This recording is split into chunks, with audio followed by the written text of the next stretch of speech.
Transaction कहाँ तक हो गया था? 29 तक हो गया है। निकालो ना, 30 नंबर निकालो। मोंटी बात नहीं करो, पीछे उधर बात मत करो। चलो देखो question number 30, generalized the following transaction. दिए गए लेन देनों का लेखा कीजिए, मतलब जर्नल बनाइए। तो जर्नल बनाने के लिए बोला है, तो आप सभी ध्यान दीजिए, जर्नल बनाने के लिए बोला है तो जर्नल का फॉर्मेट बनाना पड़ेगा ना सबसे पहले। तो फटाफट बिना टाइम वेस्ट किए जर्नल का फॉर्मेट स्केल से बना लीजिए। बनाए क्या जी? चलो ध्यान दो, क्वेश्चन नंबर 30। क्वेश्चन नंबर कौन सा कर रहे हैं जी हम लोग? क्वेश्चन नंबर 30 कर रहे हैं ना। तो यहाँ लिखेंगे in the books of dash dash dash, और यहाँ पर लिखेंगे जर्नल एंट्री और फॉर्मेट बना देंगे।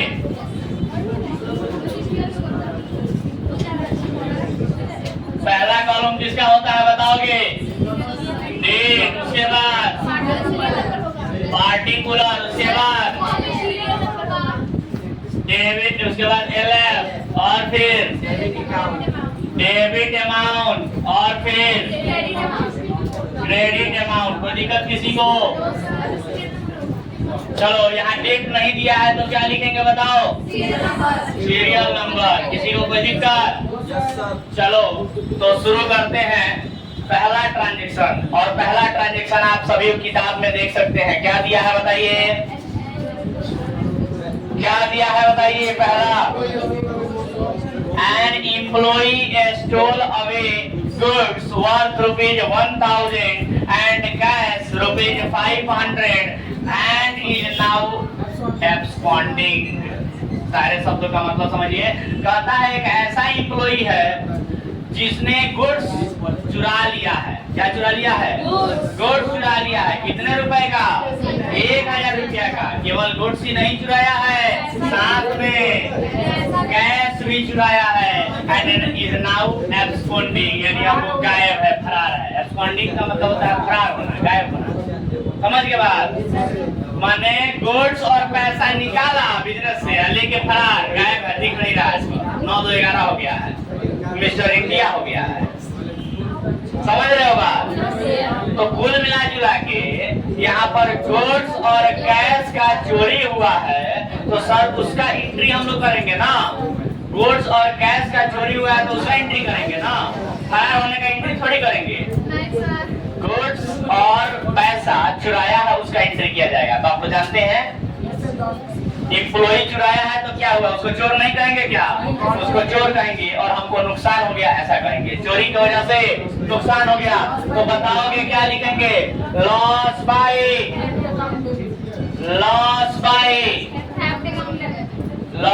बाय थेफ्ट अकाउंट, डेबिट, और टू गुड्स चुराया है उसके लिए परचेज अकाउंट, और कैश चुराया है उसके लिए टू कैश अकाउंट। किसी को दिक्कत? नरेशन कर लेंगे विंग लिख करके। नरेशन पूरा होना चाहिए। ऐसा कोई स्टूडेंट नहीं जो नरेशन नहीं लिखेगा। सबको नरेशन लिखना है। अच्छे से सिखाया ना जी? चलो बताओ कितने रुपए का गुड्स चुराया है? 1000 का। और कैश कितना चुराया है? 500 रुपए का। टोटल मिला के कितना चोरी हुआ? 1500 रुपया का नुकसान हुआ है चोरी से। किसी को दिक्कत? अरे बोलो ना। No sir. चलो आगे बढ़ते हैं ट्रांजेक्शन नंबर 2 के तरफ बढ़ा जाए। तो चलो ट्रांजेक्शन नंबर 2 क्या कहता है जरा गौर से देखो। लिखा है goods worth ₹20,000 were insured for ₹15,000, यानी 20,000 रुपए का सामान है, माल है, और 15,000 रुपया ही उसमें से क्या हुआ है? इंश्योर्ड हुआ है, यानी इंश्योरेंस कराया गया है। And annual insurance premium 5% has been paid on them, और उसका केवल 5% ही एनुअल प्रीमियम जमा होता है। तो सर यहाँ ये बताना, यहाँ पर ये कहना चाहता है कि सर केवल हम लोग जो प्रीमियम भर रहे हैं ना 5%, केवल उसका एंट्री करना है।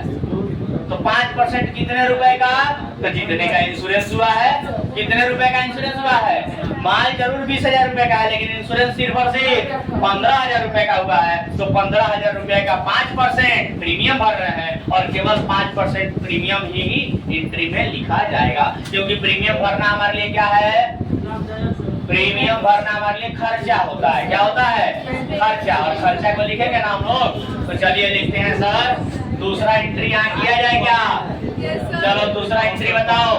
प्रीमियम भरे हैं तो प्रीमियम खर्चा है ना, खर्चा है तो डेबिट। तो बताओ insurance premium account, insurance premium account debit. To insurance premium भरे हैं तो पैसा गया ना, तो टू कैश अकाउंट। किसी को दिक्कत, नरेशन लिख देंगे क्या, नरेशन पूरा लिखना है, नरेशन कोई छोड़ेगा नहीं।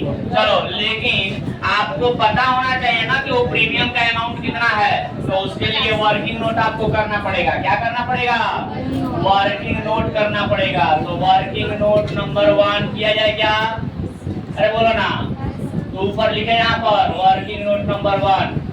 चलो बताओ, गुड्स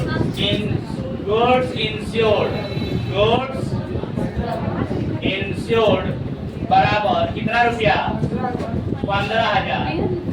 प्रीमियम कितना है बोलो तो 5%। तो प्रीमियम बराबर 5%। तो बताओ अमाउंट कितना होगा, 15,000 का 5% मैंने 5/100, 2 जीरो से 2 जीरो, 15 पचे 75 पर एगो जीरो लिख देंगे ना, कितना रुपया आया ये 750 रुपया। और यहाँ पर लिख देंगे कि हमने 750 रुपया इंश्योरेंस भरा है। किसी को दिक्कत, चलो अगला ट्रांजेक्शन, ट्रांजेक्शन नंबर 2 हो गया। तीसरा ट्रांजेक्शन बोलो,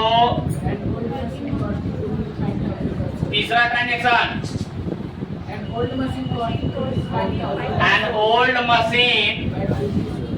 old machine costing rupees 5,000 was sold for 6,000, यानी 5,000 रुपए का मशीन 6,000 रुपए में बेच दिया। तो बताओ 5,000 रुपए का मशीन 6,000 में बेचे हैं तो प्रॉफिट पे बेचे कि नहीं बेचे। तो 5,000 रुपया का मशीन हमारे पास से गया, केवल उतना ही लिखेंगे कि मशीन 5,000 का गया, लेकिन पैसा कितना आया 6,000। तो बताओ डेबिट क्रेडिट बराबर हो रहा है क्या, नहीं। तो 1,000 का जो प्रॉफिट हुआ उसको भी दिखाना पड़ेगा। तो देखो समझो, यहाँ पर नया कंसेप्ट समझो, शायद अभी तक आप लोगों ने नहीं समझा होगा। समझिए, कभी भी क्वेश्चन में अगर प्रॉफिट हो जाए, कभी भी क्वेश्चन में दिया हो कोई ट्रांजेक्शन जिसमें क्या हो जाए, प्रॉफिट हो जाए या फिर लॉस हो जाए, दे सकता है ना।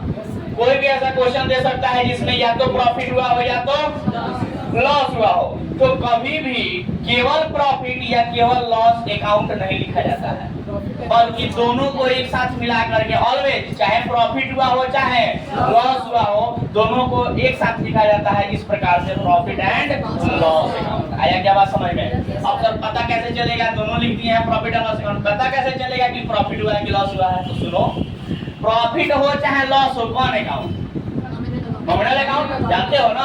प्रॉफिट हो चाहे लॉस हो, कौन अकाउंट, नॉमिनल अकाउंट। और नॉमिनल अकाउंट का गोल्डन रूल क्या कहता है, debit all expenses and loss. यानी लॉस होगा तो क्या करेंगे, डेबिट करेंगे, यानी लॉस होगा तो डेबिट में लिखेंगे। आया समझ में।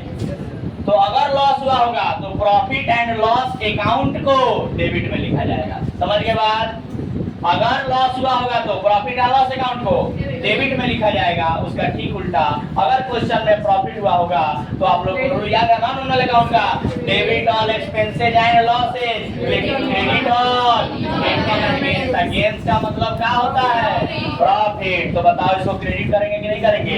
यानी कि अगर क्वेश्चन में प्रॉफिट हुआ होगा तो प्रॉफिट एंड लॉस अकाउंट को क्रेडिट में लिखा जाएगा। क्या ये बातें समझ में आई क्या, बोलो। तो आपके दिए गए क्वेश्चन में एक ओल्ड मशीन 5,000 का है और उसको 6,000 में बेच दिए, 1,000 का प्रॉफिट हुआ कि नहीं हुआ। तो जब प्रॉफिट हुआ तो प्रॉफिट एंड लॉस अकाउंट को कहाँ लिखेंगे, क्रेडिट में लिखेंगे। तो आइए अब क्वेश्चन करते हैं। 5,000 का मशीन 6,000 में बेचे हैं, तो सर 6,000 रुपया तो आया ना, तो कैश आया तो बोलो कैश अकाउंट डेबिट। कितना रुपया आया 6,000, लेकिन मशीन कितने का गया, मशीन गया 5000 का, तो क्रेडिट वाट को जाओ कितने रुपए का मशीन गया जी? 5000 का। देख रहे हो क्रेडिट साइड में 1000 कम हो रहा है, तो वही प्रॉफिट वाला लिखेंगे। 2 प्रॉफिट एंड लॉस अकाउंट कितना रुपया? 1000। अरे अभी समझाया था ना कि प्रॉफिट हुआ है तो प्रॉफिट एंड लॉस अकाउंट को क्रेडिट में लिखेंगे। लिख दिए क्रेडिट में, तो ये आपका एंट्री हो जाएगा और यहाँ पर लिख देंगे नरेशन। समझ में आया क्या? तो इसके साथ ही आपका तीसरा ट्रांजेक्शन खत्म होता है। कोई डाउट किसी को? अरे बोलो ना, कोई डाउट किसी को? तीसरा ट्रांजेक्शन के बाद चौथा ट्रांजेक्शन किया जाए क्या? अरे बोलो ना भाई, बोलते नहीं हो तुम। समझ में आया ये प्रॉफिट एंड लॉस का कंसेप्ट? तो प्रॉफिट हुआ हो चाहे लॉस हुआ हो, दोनों के लिए क्या लिखेंगे? Profit and loss account. लेकिन अगर प्रॉफिट हुआ होगा तो क्रेडिट में लिखेंगे, या लॉस हुआ होगा तो डेबिट में लिखेंगे। लेकिन लिखेंगे क्या? Always profit and loss. याद रहेगा सर, ये 11th में, 12th में, ग्रेजुएशन में, सीए में, सीएमए में, हर जगह यही काम आने वाला है, यही सब। समझ गए बात? इसलिए सब को विशेष ध्यान देना है। चलिए, और जहां तक मैं देख पा रहा हूँ क्वेश्चन नंबर 30 में कि अब लास्ट ट्रांजेक्शन एक तो बच गया है, उसको कर लेते हैं और फिर आप लोग लिखना शुरू कीजिएगा। लिखा है सोल्ड गुड्स कॉस्टिंग ₹1000, यानी 1000 रुपए का माल बेचा। टू किसको बेचा? दीप शिखा। दीप शिखा को माल बेचा है 1000 रुपए का। Issued invoice at 20% above cost less 10% trade discount. मतलब कहता है कि जो माल बेचा गया है 1000 रुपए का दीप शिखा को, वो 20% रुपया एबव कॉस्ट पे बेचा गया है, मतलब 20% प्रॉफिट पे बेचा गया है, और उसमें से लेस कर दिया गया है 10% ट्रेड डिस्काउंट। तो आप सभी को हमने सिखाया था एक बार कि 20% प्रॉफिट बढ़ाना है और 10% का ट्रेड डिस्काउंट देना है, तो दोनों को एडजस्ट करके 10% केवल मत बढ़ा देना। पहले ईमानदारी से 20% प्रॉफिट को बढ़ाएंगे, फिर जितना अमाउंट आएगा उसमें से 10% को घटाएंगे। समझिए बात? तो उसके लिए वर्किंग करना पड़ेगा ना, वर्किंग नोट करना पड़ेगा ना उसके लिए। तो सर हम लोग वर्किंग नोट करेंगे, लेकिन हमारे पास जगह की कमी है, तो मिटा दे क्या? नहीं, आप लोग को लिखना बाकी है, तो जरा लिखिए, फिर इधर का हम मिटाएंगे, मिटा के इधर ही वर्किंग लिखेंगे। जल्दी लिखिए, जल्दी लिखिए, जल्दी लिखो। तो लास्ट ट्रांजेक्शन बचा है, इसको भी देख लेते हैं। तो आइए, चौथा ट्रांजेक्शन लिखा है कि 1000 रुपए का, देखो सोल्ड गुड्स। लास्ट ट्रांजेक्शन पढ़ते हैं, सभी लोग ध्यान देंगे। लास्ट ट्रांजेक्शन पढ़ रहे हैं, सभी लोग ध्यान देंगे। लास्ट ट्रांजेक्शन पढ़ते हैं, सभी लोग ध्यान देंगे। 4 बार बोल दिए, समझ में नहीं आ रहा है एक बार में। सोल्ड गुड्स कॉस्टिंग ₹1000 टू दीप शिखा, यानी दीप शिखा को 1000 रुपए का माल बेचा गया। Issued invoice at 20% above cost, यानी 20% प्रॉफिट पे बेचा है, एंड लेस 10% ट्रेड डिस्काउंट, और 10% का ट्रेड डिस्काउंट माइनस करना है। तो चलो इसके लिए एक वर्किंग करने की आवश्यकता पड़ेगी, और वर्किंग जब हम करने की बात करते हैं तो यहाँ पर लिखेंगे। सबसे पहले तो वर्किंग के लिए जगह चाहिए, इसको मिटा देते हैं ऊपर से। चलो ध्यान दो, तो लिखेंगे सबसे पहले कि कॉस्ट कितने था गुड्स का, बताओ। बोलो, वर्किंग नोट नंबर 2 कर देना इसको। कॉस्ट कितना था बोलो? 1000। 1000 रुपए का माल बेचे हैं। ओके, कितना परसेंट प्रॉफिट पे? तो प्रॉफिट तो ऐड करेंगे ना, add profit at the rate of 20%। तो यहाँ लिख देते हैं एट द रेट ऑफ 20%। तो बताओ 1000 रुपए का 20% कितना आया? 200 रुपया। जोड़ देंगे तो कितना हो जाएगा ये? 1200। लेस करेंगे क्या? Trade discount at the rate of 10%। तो 1200 रुपया का 10% कितना आएगा? 120 रुपया। माइनस करना है ना, माइनस में लिखेंगे तो कितना लिखेंगे? 1080 रुपया। तो लिखा 1080 रुपया लिख देंगे, और ये हमारा कहलाएगा सेल प्राइस। सेल बेचे है ना, तो गुड सेल या सेल प्राइस इसको बोल देंगे। तो चलिए सर, 1080 रुपया का माल बेचे हैं ऐसा बोल दे क्या? तो बताओ इसका एंट्री क्या करेंगे? देखो नकद में बेचना है कि उधार में? उधार में। कैसे पता? क्योंकि किसी का नाम लिखने के बाद और कैश नहीं लिखा है तो इसलिए उधार में है। तो किसको बेचे हैं? दीपशिखा को। तो एंट्री क्या होगा? दीपशिखा अकाउंट डेबिट टू, माल बेचे हैं तो सेल्स अकाउंट। कोई दिक्कत नहीं? ऐसा निकलेंगे क्या? चलो तो बताओ ये कितना रुपया सर, कितने रुपए का माल बेचे हैं? 1080 रुपए का। लेकिन ये आया कहाँ से? तो वर्किंग नोट नंबर 2 से। अच्छा वर्किंग नोट नंबर 1 किसके लिए था जी? इसके लिए, इसके लिए था वर्किंग नोट नंबर 1। हो गया सर। चलो अब लास्ट में खत्म हो गया ना ना, तो लास्ट में क्या लिखते हैं? टोटल। बताओ कितना हुआ टोटल? 9330। कोई दिक्कत? चलो इसके साथ ही आपका क्वेश्चन नंबर 30 खत्म होता है। कोई डाउट किसी को? चलो नोट करो फटाफट।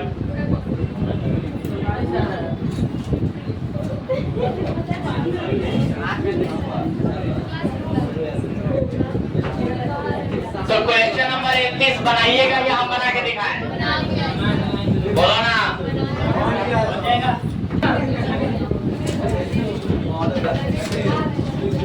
तो रहने देते हैं, आप लोग क्वेश्चन नंबर 31 बना के लाइएगा। ठीक है? बोलो ना।